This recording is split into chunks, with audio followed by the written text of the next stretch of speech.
রেখে দিলাম এইটুকু।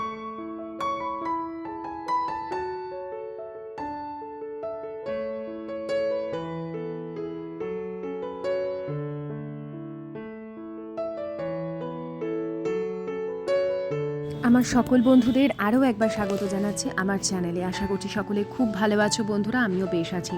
সকালের কাজকর্ম শুরু করেছি, ভাবলাম এইবারে ভিডিওটা স্টার্ট করি। সকালে এমনি যা যা কাজ থাকে, ধরো আয়ুষ্মান স্কুলে যাবে, তার টিফিন রেডি করে দেওয়া, ওকে স্কুলে পাঠানো, এইগুলো সব হয়ে গেছে। আজকে না ঘরদোর মুছতে হবে। রীতাদি বলে গেছে দুদিন সে আসবে না, একটু বেড়াতে যাবে আর কি। তাদেরও তো ইচ্ছা করে একটু ঘুরতে বেড়াতে যেতে। এমনিতেও রীতাদি পুরো শীতটা আমাকে বাঁচিয়ে দিয়েছে, একদিনের জন্য আমাকে ঘরদোর মুছতে হয়নি। তো আমি একদম বলে দিই যে তোমার যখন ইচ্ছা হবে তুমি ঘুরতে যেতে পারো, কোনো অসুবিধা নেই। বিশ্বাস করো মাঝে মাঝে না রীতাদি না এলে বরঞ্চ আমি একটু ভালো করে ডিপ ক্লিন করি। আমি তো জানোই নিজেই ঘরদোর মোছামুছি করতাম এত বছর, কিন্তু মাঝখানে ওই যে হাতে প্রচণ্ড যন্ত্রণা হলো, তার আগে যখন কোমরে ব্যথা হলো, তারপরে হাতের অসহ্য যন্ত্রণার জন্য আমাকে ঘর মোছার জন্যই শুধু রীতাদিকে রাখা। কিন্তু এখন না মাঝে মাঝে মনে হয় কি থাক আমি নিজেই করে নেব, কিন্তু সত্যি বলতে না ছাড়াতে ইচ্ছে করে না। তার থেকে যখন নিজে থেকেই আসে না, তখন আমি ভালো করে ডিপ ক্লিনিং করে নিই, খাটের তলা মোছামুছি এগুলো করি। আর যখন আমি এই সময় খাটের তলা মুছি তখন খুব রাগ হয় যে এত ময়লা হয়ে যায়। আমি তো যখন মুছতাম রোজেরটা রোজ মুছে নিতাম, রোজ না মুছলেও সপ্তাহে যদি একদিনও মুছে নিই না, তাহলেও কিন্তু পরিষ্কার থাকে ঘরদোর। আর এই যে আমি এখন বারান্দা থেকে শুরু করে দিয়েছি, ভীষণ ভালো করে মুছেছি। আর এই মপ তো জানোই, যারা প্রথম থেকে আমার ব্লগ দেখো তারা জানো আমি গালা কোম্পানির এই মপ ব্যবহার করি। প্রথম যেটা ব্যবহার করতাম সেটা অনেক বড় ছিল, আর তখন না খুব ভারী ছিল। তখন আমি ওটা কিনেছিলাম 999 টাকা অফারে, তার থেকেও দামটা বেশি ছিল, 1500-এর মতন দাম ছিল তখনই। আমি যেহেতু মেট্রো ক্যাশ অ্যান্ড ক্যারি থেকে কিনেছিলাম, দামটা কমে পেয়েছিলাম। তারপরে এটাও গালা কোম্পানি নিলাম, আর মেট্রো থেকেই নিয়েছি, তবে এটার দামটা অনেকটাই কম, 599 এরকম কিছু নিয়েছিল। এখন এটা অনেক হালকা হয়ে গেছে, অত পোক্তও নয় আগেরটার মতন, কিন্তু কাজ করতে খুব সুবিধা। ভারী না থাকলে মেয়েদের তো কাজ করতে এমনিই সুবিধা হবে, ঝটপট হয়ে যায়। তো এখন না এই ধরনের জিনিস আসার ফলে সত্যি বলতে নিজের কাজটা নিজে খুব সহজে করে নেওয়া যায়, যারা আমরা ঘরে দরে থাকি। কিন্তু যারা বাইরে চাকরি করতে বেরোন তাদের পক্ষে তো আর এগুলো সম্ভব নয়। আর একটা কথা বলি, যাদের ভীষণ ঘরে মাঝে মধ্যে ডাউন ফিল হয়, দেখো কীটনাশক হিসেবে তো আমরা ফিনাইল জলের মধ্যে দিই, তো কখনো কখনো নুন দিয়ে দিতে পারো। আমি রবিবার বৃহস্পতিবার বাদ দিয়ে নুন দেওয়ার চেষ্টা করি জলের মধ্যে ঘর মোছার ক্ষেত্রে, খুব ভালো কাজ দেয় কিন্তু। আর এই যে খাটের তলাটা তো অবশ্যই পরিষ্কার করব। কদিন আগে রীতাদি থাকতে থাকতে আমি খাটের তলায় ঢুকে ভালো করে ঝাড় দিয়ে দিয়েছিলাম, ফলে কি ধুলো ময়লা একদমই নেই, খালি একটু ওই মপটাকে বুলিয়ে দিলাম। তাই নিজের কাজ যখন নিজে করি না, সত্যি বলতে কি নিজের ঘরের দিকে তাকিয়ে থাকতে ইচ্ছে করে। আর আমি সত্যি ভালোবাসি সব কিছু গুছিয়ে পরিষ্কার করে কাজ করবো, গোছানো থাক না থাক যেন পরিষ্কার থাকে সব দিকটা। ওই জন্য দেখো আমি বসে তো মুছছি না, দাঁড়িয়ে মুছছি, তারপরেও কতটা বেন্ড হয়ে আমাকে প্রেশার দিয়ে মুছতে হচ্ছে। আর অনেকেই আমাকে জিজ্ঞেস করতে আগে যে আমি এই ঘর মোছার পর জলটা কোথায় ফেলি। আমি তো বাথরুমে ফেলি না, ছাদে আছে যেখানে কল সেখানে গিয়ে ফেলে আসি। ওখানেই একেবারে ধুয়ে টুয়ে সব কিছু পরিষ্কার করে মেলে আসি, তাড়াতাড়ি শুকিয়েও যায়। আর সবথেকে বড় কথাই মপগুলোর একটা সুবিধা কি জানো, যাদের ধরো মেয়েরা যে তারাও কিনে রাখতে পারো, অনেক সময় যখন আসবে না ঘর মুছতে তখন তুমি এটা খুব সহজে ব্যবহার করে নিতে পারো, হাতও দিতে হয় না, ঝটাপট কাজ হয়ে যায়। সবথেকে বড় কথা একটু প্রেশার দিলে সুন্দর পরিষ্কার হয়ে যায়, কোনো ময়লার কুটোকাটা কিন্তু থাকে না, ওতে আটকে চলে আসে। তো এদিকে বারান্দা টারান্দা সব মুছে নিয়ে এখন ছাদে চলে এসেছি, মপটাকে ভালো করে ধোবো, পরিষ্কার করব। ভেতরের বাস্কেটটাকে ভালো করে জানো তো ধুতে হয়, না হলে ভেতরে স্তর জমে যায় ময়লার। ওই জন্য একটু হাত দিয়ে পরিষ্কার করে নিলে আর একটু যত্ন করে এক হাতে থাকলে অনেক দিন জিনিস টিকে যায়। তো হয়ে গেছে, এখানটা একটুখানি মেলে রাখি, কিছুক্ষণের মধ্যেই শুকিয়ে যাবে। আর হাওয়া বাতাসও তো এখন ভালোই আছে, ফলে শুকোতে খুব একটা সময় লাগে না, মপটা অনেক দিন চলে যায়। আর এই যে এখন আর ওপরের ঘরে গেলাম না, চলো নিচে যাই আগে।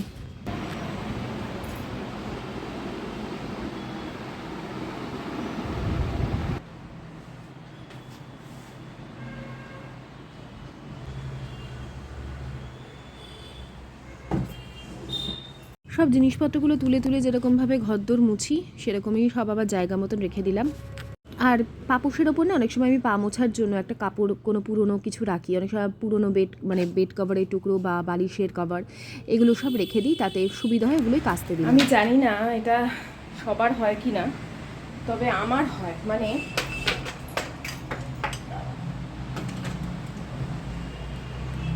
আমার হয় কীরকম,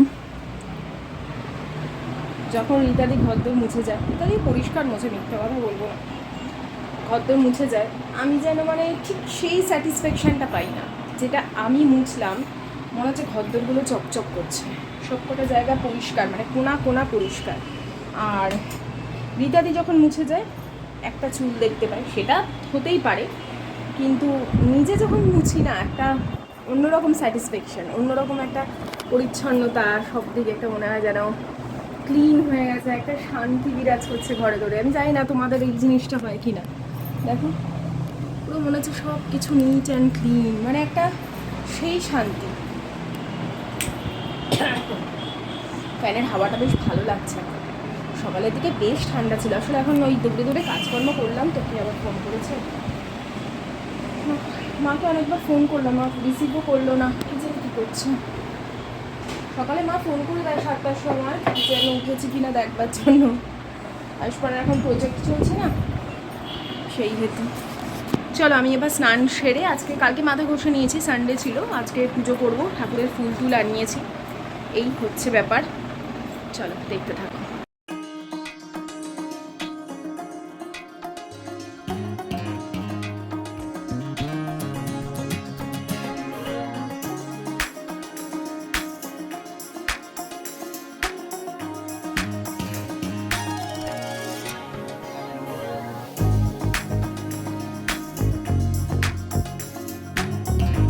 বাঁধাকপিটা এনে রেখেছি, রান্না করাই হচ্ছিল না, ভাবলাম আজকে বাঁধাকপিটা করে ফেলি, মটরশুঁটি দিয়ে নিরামিষ করে বানাবো।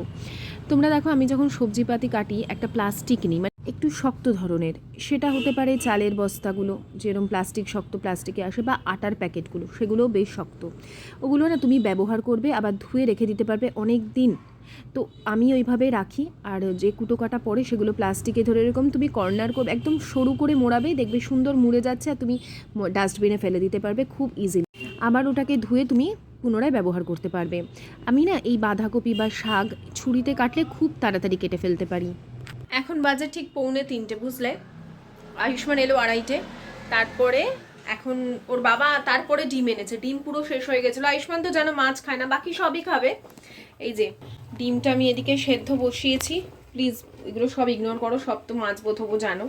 কি কি রান্না করেছি ভাবলাম আগে দেখিয়ে নি, কারণ আয়ুষ্মানকে নিয়ে আগে খেতে বসে যাব আমি। এখানে করেছি মটর ডাল, দাঁড়াও, সবাই যেরকমভাবে দেখায় আমিও চেষ্টা করছি সেরকমভাবে স্টের করে করে দেখানোর। ঘন ঘন করে মটর ডাল করেছি, যেটা অনেক দিন বাদে খাবো আমি। আমার ভীষণ ফেভারিট একটা ডাল হচ্ছে মটর ডাল, কিন্তু এই বাড়ি থেকেও মটর ডাল খায় না, জানি না কেন। আজকে বলে বলে আশিসকে আনিয়েছি, বলে মটর ডাল কী করবে, খেয়ে দেখো বেটা। আচ্ছা, এই হচ্ছে মটরশুঁটি দিয়ে বাঁধাকপি, মটরশুঁটি দিয়ে ঘি গরম মশলা দিয়ে নিরামিষ করে বাঁধাকপি। এ বাড়িতে নিরামিষ করে বাঁধাকপি খুবই কম খাওয়া হয়।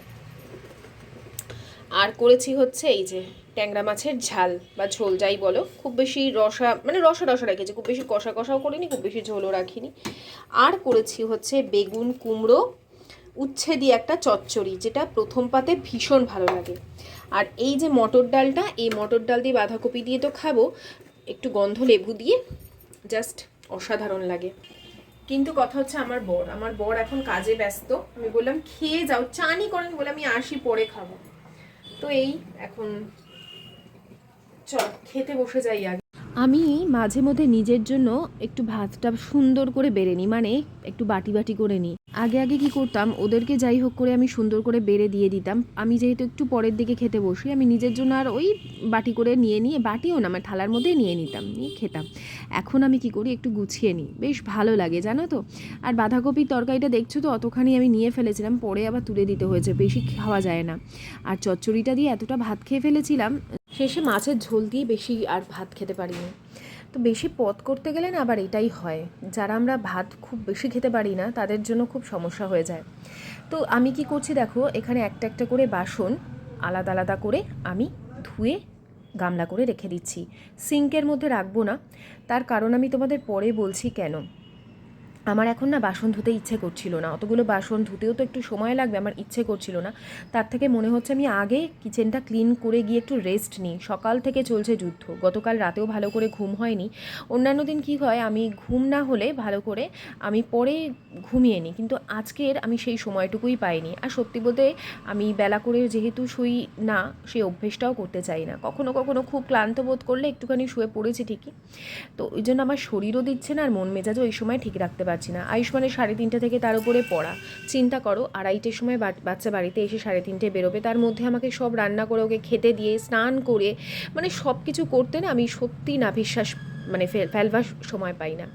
তার উপরে হচ্ছে যখন ক্যামেরা নিয়ে কাজ করি তখন সময়টা আরও দ্বিগুণ লাগে।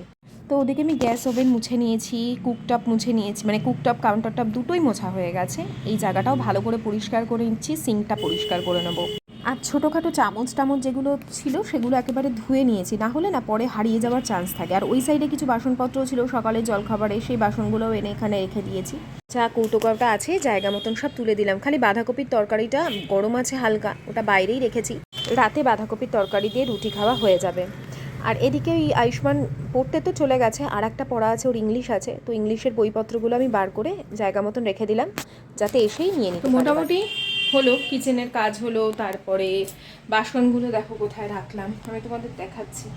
চাইলে না বিরক্তি সহকারে আমি ধুয়ে নিতে পারতাম, কিন্তু আমার ইচ্ছেই করছে না, জানি না কেন আমার এখন একদম বাসন ধুতে ইচ্ছে করছে। এখানটা রেখে দিলাম এঁঠোগুলো সব। দেখো মাজার আগেও তো ভালো করে এঁঠোগুলো পরিষ্কার করে নিই না বাসন থেকে, তো ওই গামলায় করে রেখে দিয়েছি। অ্যাকচুয়ালি কি হয়েছে, আমি তোমাদের আগেও বলেছিলাম, এই মানে বাস্তুমতে না সরি, রাত্রিবেলা বাসন কখনো রান্নাঘরে, এঁঠো বাসন রান্নাঘরে রেখে দিতে নেই। তার একটা কারণ তো আমি জানি, এই আরশোলা ঠারশোলা হয়। আর দ্বিতীয়ত হচ্ছে মানে বলে যে যেহেতু মা লক্ষ্মী রান্নাঘর থেকেই প্রবেশ করে, এবং রাত্রিবেলা উনি না ঘুরে ঘুরে দেখেন যে প্রত্যেকটা ভাঁড়ারে সব কিছু আছে কি না, তারপর তুমি কতটা সুন্দর করে গুছিয়ে রেখেছো জিনিসপত্র, কতটা পরিচ্ছন্ন আছে, এগুলো দেখেন মা লক্ষ্মী। মানে বড়রাও বলতো, এগুলো জানি। তো কিছুদিন আগে আমি ওই যে পডকাস্ট বলে তো মানে আলোচনা হয়, তো একজন জ্যোতিষী মতন বা সাধকও হতে পারেন উনি, জ্যোতিষী কিনা যায় সাধক, উনি বলছিলেন যে রান্নাঘরের, এখন তো ফ্ল্যাট সিস্টেমে বাড়ি, বলছে আগেকার দিনের রান্নাঘর হতো বাড়ির থেকে, ঘরের থেকে অনেকটা দূরে, মানে যেখানে আমাদের বেডরুম ছিল তার থেকে অনেকটা দূরে হতো, বা যেখানটা মেন মানে কাজকর্ম হতো সেখান থেকে রান্নাঘর হতো অনেকটা দূরে, কলতলা হতো আবার অনেক দূরে, মানে রান্না বান্না যেখানে হতো সেখানের থেকে অনেক দূরে হতো কলতলায় বাসনপত্র ধোয়াধুয়ি হতো, অন্যান্য সমস্ত কাজকর্ম হতো। এখন রান্নাঘরের মধ্যেই মানুষে বাসনপত্র ধোয়, কারণ এখন সেই হারে জায়গা কমে গেছে। এখন আগে মানে বাথরুম পায়খানা হতো নিচে, বাড়ির একদম নিচে হতো, তাই না? মানে আমি যেখানে টালিগঞ্জে বড় হয়েছি সেখানেই তো আমাদের বাড়ি থেকে, ঘর থেকে অনেকটা দূরে টয়লেটে যেতে হতো, রাত বিরেতে তো ভয়ও লাগতো। তো এখন যেমন ফ্ল্যাটের মধ্যেই, তো জানোই তো বাথরুম ক্লিনিংয়ের ব্যাপারে এখন কত জোর দেয়, রাহু নাকি খুব এফেক্ট ফেলে। এবারে ফ্ল্যাট সিস্টেম এখন যেহেতু আমাদের সবার, এগুলো আমরা এই এত কেন জীবনে জটিলতা তৈরি হয়েছে, এগুলো অনেকাংশে দায়ী টেকনোলজি, অনেকাংশে দায়ী। আমরা এগুলো মানি না মানি, আমরা বিজ্ঞানকেই বেশি মানবো, টেকনোলজি অনেকাংশে দায়ী। মানুষ স্ট্রেসফুল, মানুষ এত রোগ ভোগের শিকার, মানসিকভাবে এতটুকু সুস্থ নেই কোনো ব্যক্তি, কেউ বলতে পারবে না ভেতর থেকে আমি একদম সুখী। কিছু না কিছু সমস্যা তার হয়তো এই মুহূর্তে নেই, আবার পর মুহূর্তে আসবে, বা সে কাটিয়ে উঠেছে, এরকম একটা ব্যাপার। তো সেই দিনই আমি দেখছিলাম যে এঁঠো বাসনপত্র নাকি রাতে বিশেষ করে বা রান্নাঘরে নাকি রাখতে নেই। এটা খুব মানে খারাপ প্রভাব ফেলে, যে খারাপ এমনিতেই নাকি বাস্তু মেনে এখন ঘরবাড়ি হয় না। ওনারাই বলছিলেন যে বাস্তুটা মানে, এটা কবেকার পডকাস্ট আমি ঠিক বলতে পারবো না, এটা যতদূর মানে অনেক দিন আগে, কেউ হয়তো শুনেও থাকবে আমি জানি না, হয়তো অনেকেই শুনে থাকবে কারণ ভিউজ ভালোই ছিল। তো বলছে যে বাস্তু এমনি অনেকের খারাপ থাকে, এগুলোতে আরও এফেক্ট ফেলে। এবার দেখো আমি ভাবছি সেখানে কোনো নির্ণয় মানে কী করা উচিত সেটা বললো না, নিরাময়টা কিছু বললো না। তো সব সময় তো সবাই মেজে ফেলতে পারেন, আমার যেমন ঘর মানে বাসন মাজার কোনো কেউ নেই, কিন্তু অনেকের তো আছে, বিশেষ করে ধরো যারা চাকরি বাকরি করে তাদের পক্ষে তো আর এঁঠো বাসন সঙ্গে সঙ্গে যে একদম মেজে ঢিপি করে রেখে দিয়ে গেলাম সেটা সম্ভব নয়। তো সেক্ষেত্রে বলছে যে একটা, ওখানে বলেনি, এটা আমি বলছি, আগেও বলেছি, এটা আমি বলছি, বা এটা অনেকেই জানে যে একটা গামলায় করে কোথাও রেখে দাও, বা রান্নাঘরে রেখো না। ওই সেম আগেকার দিনে ওই কথাটাই মানে আমার মাথাতে এলো। এই জিনিসগুলো আমি আগে বলেছি, কিন্তু বাস্তবতে খারাপ এইসব আমি জানি না, কিন্তু ঘরের নেগেটিভ মানে ঘরে তোমার একটা সৌন্দর্যই তোমার এখন রান্নাঘর ঘরের মধ্যেই থাকে, তোমার ঘরের একটা পজিটিভ আনার জন্য আমি এই ক্ষেত্রে বলতাম। কিন্তু বাস্তব ব্যাপারটা আমি সত্যিগুলো মানি কি আমি জানি না, বলতেও করবো না যে কী এফেক্ট ফেলে। তো ওই একটুখানি এঁঠোগুলো ধুয়ে আমি যেমন গামলা করে রেখে দিলাম বারান্দায়, তোমাদের যদি ছোটো ব্যালকনি থেকে ব্যালকনিতে রেখে দাও, বা যদি বাড়ির পেছন দিকের অনেকের যেমন বাসন ধোয়ার আলাদা জায়গা থাকে সেখানটাও রেখে দিতে পারো, বা এমন একটা জায়গা অনেক সময় বাইরে রেখে দিলে বিড়াল টিড়ালে মুখ দিতে পারে, এমন একটা জায়গায় রেখে দিলে কর্নার করে, যেখানে হয়তো রান্নাঘর থেকে মোট কথা বাইরে। তো এই হচ্ছে ব্যাপার, এই ছোট ছোট জিনিসগুলো অনেক অনেক পরিবর্তন ঘটায়। আগে আমি অনেক ভোরবেলা ঘুম থেকে উঠতাম, অনেক ভোরবেলা, এখন উঠতে পারি না। যখন অনেক ভোরবেলা ঘুম থেকে উঠতাম না, কি যে একটা মনের ভিতর শান্তি ছিল, সব কিছু ঠিক থাকতো, শরীরের পুরো সাইকেলটা ঠিক থাকতো। এখন সকালে উঠতেই পারি না, কারণ আমি অনেক রাতে ঘুমাই। তখন না সব কিছু যেন কি সুন্দর হতো, এখন আমি উঠতে পারি না, সব কিছু যেন মানে সেই যে একটা পবিত্রতা, একটা পূর্ণতার যেন ফিলিংসটা আমার চলে গেছে। সত্যি কথা বলতে হলে পরিষ্কার করে নেবো, চা করবো, চা খেতে খেতে বাসন, এমনিই তো বাসনের সব কিছু পরিষ্কার করাই আছে গামলার মধ্যে, চা খেতে খেতে বাসন ধোয়া হয়ে মানে চা করতে করতে বাসন ধোয়া হয়ে যাবে। রান্নাঘর পরিষ্কার করে রেখে দিয়েছি। এই একটু ছোটো ছোটো সিস্টেমে চললে একা একা কাজ করাটা, যারা বিশেষ করে আমার বাড়িতে থাকি, কোনো অসুবিধা নেই। তো এই কেমন লাগলো ভিডিওটা বলো, এখনও শেষ হয়নি, থাকো সাথে। বর্তমানে যে পরিস্থিতিতে আমরা থাকি সেটাকে আমরা অনেকেই আছি যারা অ্যাকসেপ্ট করতে পারি খুব সহজে, আবার অনেকে আছে অ্যাকসেপ্ট করতে পারে না। কেন আমার সাথে এরকম হলো, সেটা একটা বয়সে হয়, আমারও হতো, যে আমি কি করেছিলাম যে আমার সাথে এরকম পরিস্থিতির মধ্যে দিয়ে আমাকে যেতে হচ্ছে। কিন্তু পরে এখন বুঝি যে ওই পরিস্থিতিটা কিন্তু খুব ভালোর জন্যই হয়েছিল, ভগবান ক্রিয়েট করেছিল আমাকে আরও স্ট্রং করবার জন্য। এখন যখন সব কিছু আমি নিজের হাতে, গর্ব করে বলি, নিজের হাতে যখন সব কিছু সেট করতে পেরেছি ঈশ্বরের আশীর্বাদে, তখন মাঝে মাঝে না নিজের মানে অস্তিত্বের সংকটে ভুগি। কীরকম অস্তিত্বের সংকট সেটা বলছি।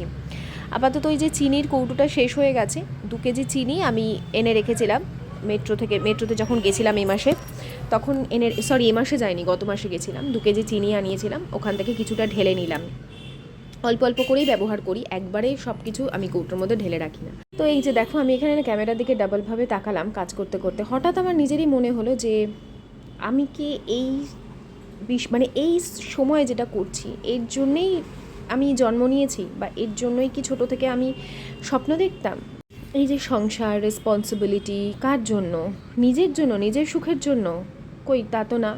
নিজের সুখ অনেক সময় চোখে দেখতে পাই না, মানে কীরকম দেখতে পাই না, ভীষণ ক্লান্ত বোধ করি, তারপরেও উঠে আমাকেই সকলকে খেতে দিতে হবে, ছেলের পড়াশোনার প্রতি দায়িত্ব নিয়ে দেখতে হবে, কারণ আমরা মা তো, আমরা কাঁধ থেকে দায়িত্ব ঝেড়ে ফেলতে পারি না। সারাদিন বাইরে খেটে খুঁটে আসবো, আবার বাড়িতে এসে কি এগুলো দেখবো, এইগুলো বলবার মতন, যদি বাইরে খেটে খুঁটেও আসতাম তারপরেও অর্ধেকের ওপর রেসপন্সিবিলিটি আমাদের ঘাড়েই থাকে। এটা আমার মত, আমি আমার চারপাশের বন্ধুবান্ধবদেরও যেটা দেখি, যে যত বেশি দায়িত্ব নিতে জানে তার ঘাড়ে তত দায়িত্ব এসে পড়ে।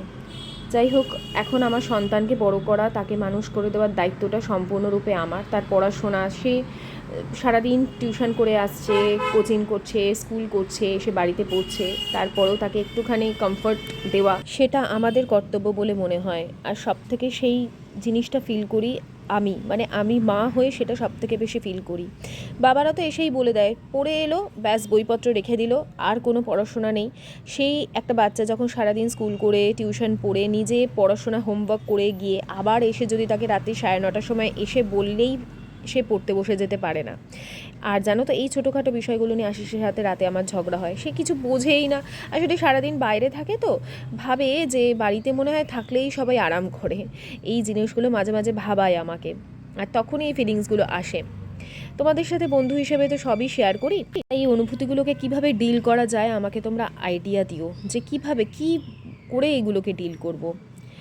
তো এখানে রাত্রিবেলা রুটি করব। আয়ুষ্মানকে এতক্ষণ পড়ালাম, ওর আগামীকাল মানে আজকে যখন তোমরা ভিডিও দেখছো ওর ইউনিট টেস্ট আছে হিন্দি, তো হিন্দিটা পড়াচ্ছিলাম। টিউশন পড়ে এসেছে, দুটো স্কুল থেকে এসে 3:30 এসে পড়তে গেল, পড়ে এসেই 3:30 পড়তে গেল, আবার 5:30-6টা থেকে আরেকটা পড়া থাকে, 6টার সময় গেল, বাড়ি ফিরলো তখন 7:45, এসে আধ ঘন্টায় চাটা খেয়ে রেস্ট নিয়ে আবার সে পড়তে বসলো।